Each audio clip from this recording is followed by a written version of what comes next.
Hello friends, நம்ம 8ஆம் வகுப்பு இலக்கணம் பார்த்துக்கிட்டு இருக்கோம். இன்னைக்கு என்ன டாபிக் பார்க்க போகிறோம்? வேற்றுமை. ஏற்கனவே நம்ம 3 இயல் முடிச்சாச்சு. இப்போது இயல் 4. இப்போது வேற்றுமைனா என்னது? பெயர் சொல்லுடன் ஒரு சில அசைகள் சேர்ந்து அச்சொல்லின் பொருளை பல்வேறு வகையாக வேறுபடுத்துகின்றன. ஒரு சில அசைகள் பெயர் சொல்லுடன் சேரும்போது அதனுடைய வகைகள் வேறுபடுது. அதுதான் வேற்றுமை. அது என்னென்ன அசைகள்? ஐ, ஆல், கு, இன், அது, கண், அது போன்ற ஒரு சில அசைகள். இந்த அசைகளை தான் நம்ம என்னன்னு சொல்லுவோம்? வேற்றுமை உருபுகள்னு சொல்லுவோம். பெயர்ச்சொல்லுடன் இந்த வேற்றுமை உருபுகள் சேரும்போது நமக்கு அதனுடைய பொருள் வேறுபடுது. அதுதான் வேற்றுமை. வேற்றுமை மொத்தம் 8 வகைப்படும். இதில் முதல் வேற்றுமைக்கும் 8ஆம் வேற்றுமைக்கும் வேற்றுமை உருபு இல்லை. மீதி இருக்கிற எல்லாத்துக்கும் வேற்றுமை உருபு உண்டு. ஐ, ஆல், கு, இன், அது, கண். இப்படி ஞாபகம் வச்சுக்கோங்க. ஐ, ஆல், கு, இன், அது, கண். இது ஐ என்ன? 2ஆம் வேற்றுமை. ஆள் என்ன? 3ஆம் வேற்றுமை. 4ஆம் வேற்றுமை கு. 5ஆம் வேற்றுமை இன். 6ஆம் வேற்றுமை அது. 7ஆம் வேற்றுமை கண். ஐயால் கு, இன், அது, கண். அப்படி ஞாபகம் வச்சுக்கோங்க. ஒரு 2 தடவை சொல்லிட்டீங்கன்னா அப்படியே மனப்பாடம் ஆகிடும். அது அல்லாமல் 3ஆம் வேற்றுமைக்கு ஆள் அல்லாமல் மீதி என்ன இருக்குது? ஆண், ஓடு, ஓடு. அடுத்து 5ஆம் வேற்றுமைக்கு இன் அல்லாமல் மீதி இல். 6ஆம் வேற்றுமைக்கு ஆது, இது 3 தான் இதில் எக்ஸ்ட்ரா இருக்குது. இதை மட்டும் பார்த்துக்கோங்க. 8ஆம் வேற்றுமைக்கு நமக்கு வேற்றுமை உருபு இல்லை.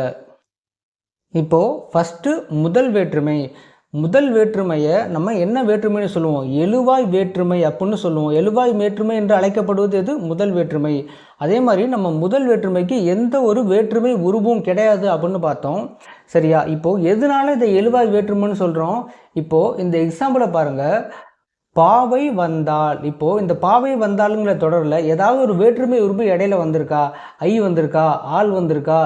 இன் வந்திருக்கா? அது வந்திருக்கா? கண் வந்திருக்கா? எந்த ஒரு வேற்றுமை உருவுமே இந்த தொடரில் கிடையாது.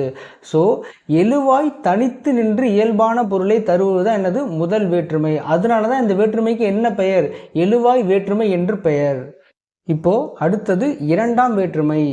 2ஆம் வேற்றுமையை நம்ம என்னன்னு சொல்லுவோம்? செயபடு பொருள் வேற்றுமை அப்படின்னு சொல்லுவோம். 2ஆம் வேற்றுமைக்குரிய உருபு என்னது? 2ஆம் வேற்றுமைக்குரிய உருபு ஐ. இப்போது எதனால இந்த 2ஆம் வேற்றுமையை நம்ம செயபடு பொருள் வேற்றுமைன்னு சொல்கிறோம்? இப்போ இந்த 2 எக்ஸாம்பிளை பாருங்கள். கபிலர் பரணரை புகழ்ந்தார். கபிலரை பரணர் புகழ்ந்தார். இப்போது இங்கே பரணரை, இங்கே ஐ வந்திருக்கா? இங்கே கபிலரை, இங்கே ஐ வந்திருக்கா? ஆக்சுவலாக இந்த 2ஆம் வேற்றுமை உருபு ஐ எந்த பெயருடன் சேருதோ அந்த பெயர் செயல்படு பொருளாக மாறிவிடுகிறது. இங்கே பரணரை இது செயல்படு பொருளாக மாறிடுச்சு. இங்கே கபிலரை இது செயல்படு பொருளாக மாறிடுச்சு. ஸோ இந்த ஐ எதோடு சேருதோ அது செயல்படு பொருளாக மாறுது. அதனால தான் 2ஆம் வேற்றுமை செயல்படு பொருள் வேற்றுமை. ஒரு பெயரை செயல்படு பொருளாக வேறுபடுத்தி காட்டுவது 2ஆம் வேற்றுமை. இப்போது 2ஆம் வேற்றுமை ஆக்கல், அழித்தல், அடைதல், நீத்தல், ஒத்தல், உடைமை ஆகிய 6 வகையான பொருட்களில் வரும். அதுக்கான எக்ஸாம்பிள்ஸும் கொடுத்துருக்காங்க. ஒன்று ஒன்றா பார்க்கலாம். ஆக்கல், கரிகாலன் கல்லணையை கட்டினான். அழித்தல், பெரியார் மூட நம்பிக்கைகளை ஒழித்தார். அடைதல், கோவலன் மதுரையை அடைந்தான். நீத்தல், காமராசர் பதவியை துறந்தார். ஒத்தல், தமிழ் நமக்கு உயிரை போன்றது. உடைமை, வள்ளுவர் பெரும் புகழை உடையவர். இப்போது இந்த எல்லா சொல்லையுமே நமக்கு என்ன வந்திருக்கு? கல்லணை ஐ வந்திருக்கா? பெரியார் மூட நம்பிக்கைகளை ஐ வந்திருக்கா? கோவலன் மதுரையை ஐ வந்திருக்கா? காமராசர் பதவியை ஐ வந்திருக்கா? தமிழ் நமக்கு உயிரை போன்றது ஐ வந்திருக்கா? வள்ளுவர் பெரும் புகழை உடையவர் ஐ வந்திருக்கா? எல்லாத்துலேயுமே 2ஆம் வேற்றுமை உருபு ஐ வந்திருக்கு. இது ஒவ்வொன்றும் ஆக்கல், அழித்தல், அடைதல், நீத்தல், ஒத்தல், உடைமை ஆகியதுக்கான எக்ஸாம்பிள்ஸ். இதை நல்லா பார்த்துக்கோங்க. அடுத்தது 3ஆம் வேற்றுமை. 3ஆம் வேற்றுமைக்குரிய உருபுகள் என்னென்ன? ஆள், ஆண், ஒடு, ஓடு. இந்த 3ஆம் வேற்றுமையில் ஃபஸ்ட்டு 2 உருபு இருக்கு பாருங்க. ஆள், ஆண். இது எங்கெங்கே வரும்? கருவி பொருள், கருத்தா பொருள் ஆகிய 2 வகையான பொருட்களில் வரும். இப்போது கருவி பொருள் 2 வகையாக வரும். ஒன்று முதற்கருவி, இன்னொன்று துணைக்கருவி.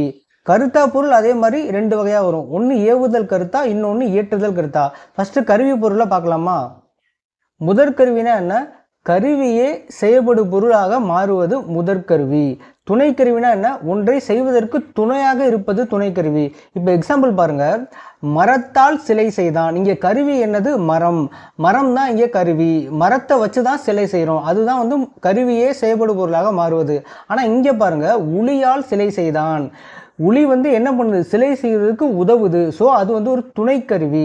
இதான் ஒன்றை செய்வதற்கு துணையாக இருப்பது துணைக்கருவி. உளியால் சிலை செய்தான், கருவியே செயல்படு பொருளாக மாறுவது முதற்கருவி. மரத்தால் சிலை செய்தான், இது கருவி பொருளில் வரும். அடுத்தது கருத்தா பொருள். கருத்தா பொருள் ரெண்டு வகையாக வரும். ஒன்று ஏவுதல் கருத்தா, இன்னொன்று இயற்றுதல் கருத்தா. ஏவுதல் கருத்தா என்ன? பிறரை செய்ய வைப்பது ஏவுதல் கருத்தா. எக்ஸாம்பிள் பாருங்க, கரிகாலனால் கல்லணை கட்டப்பட்டது. இப்போ கரிகாலன் தன்னுடைய பணியாளர்களிடம் சொல்லி கல்லணை கட்டப்பட்டது. இயற்றுதல் கருத்தான என்ன? தானே செய்வது இயற்றுதல் கருத்தா.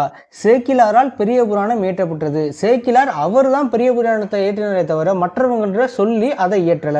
இப்போ புரியுதா உங்களுக்கு? ஏவுதல் கருத்தாகவும் இயற்றுதல் கருத்தாகவும் இதான் வித்தியாசம். அடுத்தது ஆண் என்னும் உருபு பெரும்பாலும் செய்யுள் வழக்கில் இடம்பெறும். எக்ஸாம்பிள் கொடுத்துருக்காங்க பாருங்க, புறந்தூமை நீரான் அமையும். இங்கே ஆண் வந்திருக்கா. அதே மாதிரி இப்போ நம்ம பார்த்த எல்லா எக்ஸாம்பிள்ஸ்லையும் அந்த வேற்றுமை உருபு வந்திருக்கு. அதுதான் ரொம்ப ரொம்ப முக்கியம். கரிகாலனால், சேக்கிலாரால், மரத்தால், உளியால், அங்கே என்ன உருபு வந்திருக்கு? ஆளுங்கிற வேற்றுமை உருபு வந்திருக்கு. அதுதான் வந்து மூன்றாம் வேற்றுமை உருபு. மூன்றாம் வேற்றுமை உருபுல கடைசி ரெண்டு உருபுகள் ஒடு ஒடு ஆகிய மூன்றாம் வேற்றுமை உருபுகள் உடனிகழ்ச்சி பொருளில் வரும். அது என்ன உடனிகழ்ச்சி பொருள்? தாயோடு குழந்தை சென்றது, அமைச்சர்களோடு அலுவலர்கள் சென்றனர், ஆசிரியரோடு மாணவர்கள் சென்றனர், அந்த மாதிரி சொற்றொடர் வருதில்ல, அதுதான் வந்து உடனிகழ்ச்சி பொருள். இப்போ மூன்றாம் வேற்றுமை உருபுல 4 உருபுகள் இருக்குது. அது 4 நம்ம பார்த்தாச்சு. அடுத்தது நான்காம் வேற்றுமை. நான்காம் வேற்றுமைக்குரிய உருபு என்னது? கூ. இது கொடை, பகை, நட்பு, தகுதி, அதுவாதல், பொருட்டு, முறை, எல்லை என பல பொருட்களில் வரும். ஒவ்வொன்றுக்கும் கீழே எக்ஸாம்பிள்ஸ் கொடுத்துருக்காங்க. அதை பார்த்தா உங்களுக்கு கிளியராக புரியும். கொடை, முல்லைக்கு தேர் கொடுத்தான். இது கொடுக்கிறதால அது வந்து கொடை. பகை, புகை மனிதனுக்கு பகை. நட்பு, கபிலருக்கு நண்பர் பரணர். தகுதி, கவிதைக்கு அழகு கற்பனை. அதுவாதல், தயிருக்கு பால் வாங்கினான். பொருட்டு, தமிழ் வளர்ச்சிக்கு பாடுபட்டார். முறை, செங்கோட்டுவனுக்கு தம்பி இளங்கோ. எல்லை, தமிழ்நாட்டுக்கு கிழக்கு வங்கக்கடல். இப்போது இது எல்லாமே வந்து எல்லைனா இது எல்லையை மென்ஷன் பண்ணுது, பகைனா அது பகையை மென்ஷன் பண்ணுது, கொடைனா கொடுக்கறத மென்ஷன் பண்ணுது. ஸோ அதுதான் அதுக்கான எக்ஸாம்பிள்ஸை இங்கே கொடுத்துருக்காங்க. அடுத்தது ஐந்தாம் வேற்றுமை. ஐந்தாம் வேற்றுமைக்குரிய உருபு என்னது?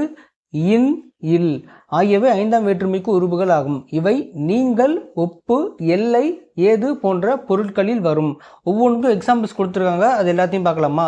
நீங்கள், தலையின் இழிந்த மயிர். ஒப்பு, பாம்பின் நிறம் ஒரு குட்டி. எல்லை, தமிழ்நாட்டின் கிழக்கு வங்கக்கடல். ஏது, ஸ்லீடை பாடுவதில் வல்லவர் காலமேகம். இப்போ ஒப்புனா பாம்பின் நிறம் ஒரு குட்டி, அதாவது ஒப்புமைப்படுத்துறாங்க. அதே மாதிரி எல்லைனா தமிழ்நாட்டின் கிழக்கு வங்கக்கடல். புரியுதா உங்களுக்கு? அதற்கான எக்ஸாம்பிள்ஸ் தான் இங்கே கொடுத்துருக்காங்க. அடுத்தது ஆறாம் வேற்றுமை. ஆறாம் வேற்றுமைக்குரிய உருபு என்னது? அது, ஆது, ஆகியவை ஆறாம் வேற்றுமைக்குரிய உருபுகள் ஆகும். அதே மாதிரி ஆறாம் வேற்றுமை உரிமை பொருளில் வரும். உரிமை பொருள்னா என்ன? உரிமை பொருளை கிழமை பொருள் என்றும் கூறுவர். எக்ஸாம்பிள் பார்க்கலாமா? ராமனது வில், நண்பனது கை. இங்கே என்ன வந்திருக்கு? அது, ராமனது, அதுதான் வந்து வேற்றுமை உருபு. நண்பனது, அது வந்திருக்கா, அதுதான் வந்து வேற்றுமை உருபு. ஆது, ஆகிய உருபுகளை இக்காலத்தில் பயன்படுத்துவதில்லை. எந்த ரெண்டு உருபு? இந்த ஆதும் ஆவும் இந்த காலத்தில் பயன்படுத்துவதில்லை அப்படின்னு சொல்லியிருக்காங்க. அடுத்தது ஏழாம் வேற்றுமை. ஏழாம் வேற்றுமைக்கு உரிய உருபு என்னது? கண். அது அல்லாமல் பிற சில உருபுகளும் ஏழாம் வேற்றுமைக்கு இருக்குது. அது என்னென்னு பார்க்கலாமா? மேல், கீழ், கால், இல், இடம் போன்ற உருபுகளும் உண்டு. இதே மாதிரி நமக்கு ஐந்தாம் வேற்றுமையிலையும் ஒரு இல் பார்த்துருப்போம். ஏழாம் வேற்றுமையிலையும் நமக்கு இல்லுங்கிற உருபு இருக்குது. அது ரெண்டுக்கும் ஒரு டிஃப்ரென்ஸ் இருக்குது, பார்ப்போம்.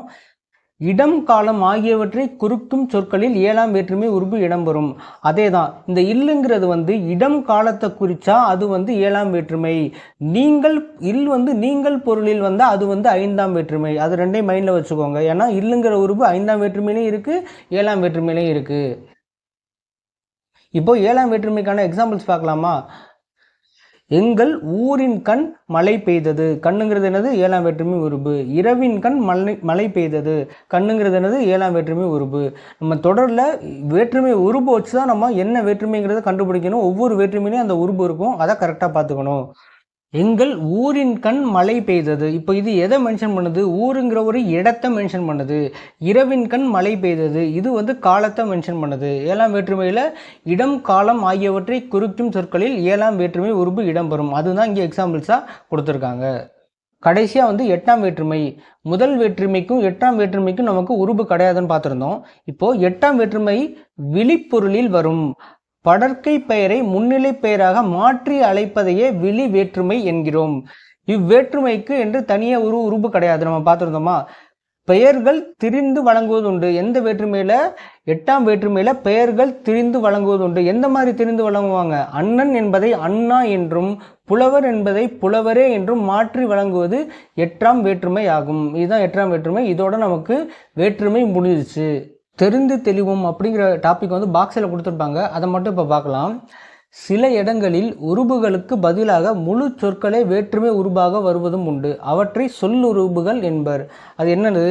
இப்போது நம்ம வேற்றுமை உருபு பார்த்தோம்ல, ஐயால் கூ இன்னது கண், அதற்கு பதிலாக சொல்லாவே வந்துடும். அந்த உருபு அல்லாமல் சொல்லாவே வந்துருச்சுன்னா, சொல்லாவே வேற்றுமை வந்துருச்சுன்னா அது என்னது? சொல்லுருபுகள் என்பர். இப்போ எக்ஸாம்பிள் பாருங்கள். ஓவியர் தூரியால் ஓவியம் தீட்டினார். இங்கே வேற்றுமை உருபு என்னது? ஆள். அதுதான் வந்து இங்கே வேற்றுமை உருபு. ஆனால் இங்கே பாருங்கள், ஓவியர் தூரியை கொண்டு ஓவியம் தீட்டினார். இங்கே கொண்டுங்கிறது எப்படி வந்திருக்கு? சொல்லுருபாக வந்திருக்கு. வேற்றுமை உருபுக்கு பதிலாக ஒரு சொல்லாவே வந்துருச்சுன்னா அது வந்து சொல்லுருபாக வந்துள்ளது. இதுதான் இங்கே கொடுத்துருக்காங்க. இப்போது அடுத்து தெரிந்து தெரியும் என்ன கொடுத்துருக்காங்க? வேற்றுமை உருபுகள் இடம்பெற்றுள்ள தொடர்களை வேற்றுமை தொடர்கள் என்பர். வேற்றுமை உருபுகள் இடம்பெற வேண்டிய இடத்தில் அது இடம்பெறாமல் மறைந்திருந்து பொருத்தந்தால் அதனை வேற்றுமை தொகை என்பர். புரியுதா? வேற்றுமை உருபு மறைந்து வந்து பொருத்தந்தால் அது வேற்றுமை தொகை. இப்போது இந்த தெரிந்து தெளிவோம்ல என்ன கொடுத்துருக்காங்க? நான்காம் வேற்றுமை உருபுடன் கூடுதலாக ஆக என்னும் அசை சேர்ந்து வருவதும் உண்டு. எக்ஸாம்பிள் பாருங்கள். கூலிக்காக வேலை. அடுத்தது கடைசியாக ஒரு தெரிந்து தெளிவோம்.